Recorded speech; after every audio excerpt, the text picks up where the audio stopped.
Hey guys, I wanted to take you through the design thoughts of our new rooming house. So, on this one, we were tossing up between whether we were going to do three bedrooms downstairs and two up the top, or two bedrooms downstairs and three up the top. And we have decided to go with two bedrooms downstairs. And the main reasons that we've gone and done that is because of the sloping block. So essentially, for a rooming house, you need to have one disabled room. And what I mean by that is that it needs to have the compliance of someone who's going to live there, and be disabled. So for a 1B conversion, you need to have a disability room.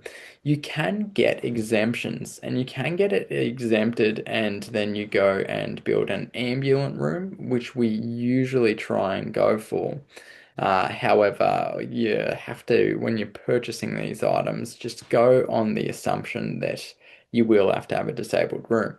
So that brings a problem in this site. The reason it brings a problem in this site is because it's on a sloping block. So at the middle of the house, so in the front entrance, there is a four stair, and then in the middle of the house, there is a two stair. And what that means is that if you've got someone who's disabled, they're going to really struggle to go down there. Another thing which is a struggle is that hallway isn't wide enough to be a disabled hallway. So that meant that we had to do the disability room in the garage. Um, so everyone can walk down those stairs to the common kitchen. However, it means that the disabled person can wheel their wheelchair straight in there without having any access problems and need of a ramp or a lift. Reason we don't like ramps and lifts is just because of money. They just cost more money. And they take up a lot of space as well. So you really can't have much of a slope, and a four stair worth of height would have been a quite a large slope. So what that means is we've just already figured out that the disabled room will be in the garage. So the disabled room has two possible entrances. You can either enter from the left or enter from the right. So another thing that you need to think about when you're doing a disabled room is the disability car park. So when a disabled person pulls up to the house, they usually get out of the right-hand side. That means that the entrance from the right is probably the easier sort of thing to do. However, we do have another possibility of entering in the left. We also have a little bit of a steep driveway, so we had to figure out which way was better to do it. So if you have a look on the left, there is gates. There's enough room for us to widen the driveway and then have not a huge amount of slope, and then they could come out. So we're still undecided about which way they will enter from. Entering from the right is not as ideal because that means that they will go through the common kitchen to be able to get into their bedroom. It is a lot more luxurious for them to go down the left, have their own courtyard and their own entrance. And one thing to keep in mind is that out of all the rooming houses we've done, we have never had a disabled person live in one. It's just a government thing where they're trying to make us fix the problems in the world, where disabled people don't usually live in rooming houses. So that is that. Um, because this bottom room has to be a disability room, we need to have a disability bathroom. So we kind of sacrificed this garage room a little bit. It won't be the biggest rooming house room that you've ever seen. So with the disability bathroom in red and the common kitchen in pink, that gives you an idea of how this will look. We are lucky that the garage has external storage to it. So what I mean by that is that the pink wall is like the line where the garage would normally be, and then there is some storage which is pushed further back into the house, which means that's where the kitchenette will go. Disability bathroom, I have seen them get as small as a 2.4 and 2.4 times 2.4. That would be for an ambulant person. That will be what we're pushing for. But to give you reference, it looks like we will have a single car garage worth of space, which is about 18 square meters, with an external ensuite and an external kitchenette. Not bad, not awesome. Um, Really didn't have much of a choice though. So we move on to room two. So that room that we just did is kind of small. It's definitely sufficient. It is 18 square meters, is about the size of two bedrooms, with an external bathroom and a external kitchenette.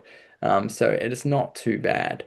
But this next room is an absolute monster. Have a look at this yellow room. So basically what we're going to do is put up a doorway here, and then this whole section of the house is this room. So in this room, you have three bedrooms, and you have a already constructed bathroom, and then you have a laundry, which will serve as the kitchenette. So if we go have a look at these photos, this is the first room on the right. This is what it looks like. This is what the second room on the right looks like. And then first and second, and then we head into the bathroom. This is already existing. Then this is a laundry, very, very easy conversion to become a kitchenette. And then this is the third room. So what that means is that basically we could have these two rooms as a living dining sort of area. This is your bedroom, and then you have your external bathroom and kitchenette. Or we could go this way. There is a two stair there to remember. So it's probably easier to go this way. Still undecided whether we will open all of this up. If it was a structural engineer sort of issue, then probably not. If it isn't, then probably we will, which is good. Another awesome part about this thing is that there is a courtyard. So this room will have a massive courtyard as well. So if we have a look at that, that seems to be where they used to keep the dog. So not too bad. Pretty cool for a rooming house. Massive, massive room with a massive courtyard.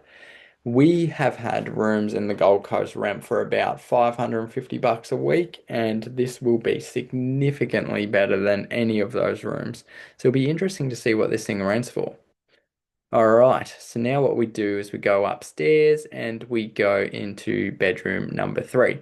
Once again, super, super easy conversion. This master bedroom is massive. It's already got an ensuite and it's got a walk-in robe where we're going to convert one half of it into a kitchenette. Here is a picture of what the master bedroom looks like. Here is what the ensuite looks like. Here is what the walk-in robe looks like. I know it looks kind of weird how there's white in the middle. That's just because there is two photos there. But just picture that we have the walk-in robe on the right, and then we convert this one on the left to a kitchenette, and then we have a massive balcony. So very, very easy room to convert. Maybe under $5,000 to do that sort of conversion. Then we have room number three. So this is one of those rooms where basically it's kind of starting from scratch. You have a lounge area which is about 17 to 18 square meters. Then you have a family area which is about 21 to 22 square meters. So basically we're going to put a new kitchenette in there and a new ensuite in there, and you'll be coming straight up the stairs into your bedroom, into your unit. So have a look at what that looks like. This is the lounge room, which will have the ensuite and the kitchenette. Uh, this door will have to be removed. We will need to do some sort of window option there for that. Uh, and realistically, we had a choice of doing it in the next room, but that also had the same issue. So the next room, as you can see, is here. So that also has the same issue with the outside access, so the door. So We may shuffle around the ensuite and the kitchenette in that room a little bit, but as you can see, you have that area, you have enough room for an ensuite, you have enough room for a kitchenette, then you got a little living slash dining room, and then you got a really, really big bedroom. So that is unit number 4. And then we go into the final unit, which is, and that other unit, room 4, has a huge open balcony as well. What we need to keep in mind is that we want it to be that one day we can go and cut this balcony off, because what you can't see here is another vacant block of land. We have the right to be able to subdivide this block of land, and we plan on subdividing it and then selling this block down there for about 600 to $650,000. So we are just doing the conversion for now. And we don't want it to rely on the fact that we're using next, like this area. So there we've got the big balcony, which is once again another awesome room. So that orange room has a big balcony the whole way down the side of it. So then we come to the last room, which is another easy room to do. So far we're only really building 2 from scratch. So green room, we're chucking in a kitchenette, and the yellow room downstairs, we're basically doing nothing. We're putting in a door, and then we're potentially opening up that hallway a little bit. But blue room up here is quite easy as well. So we're going to add a shower to the upstairs powder room. Powder room upstairs is massive. We're going to delete this island bench. We're going to remove our oven and cooktop and then put it in our common kitchen.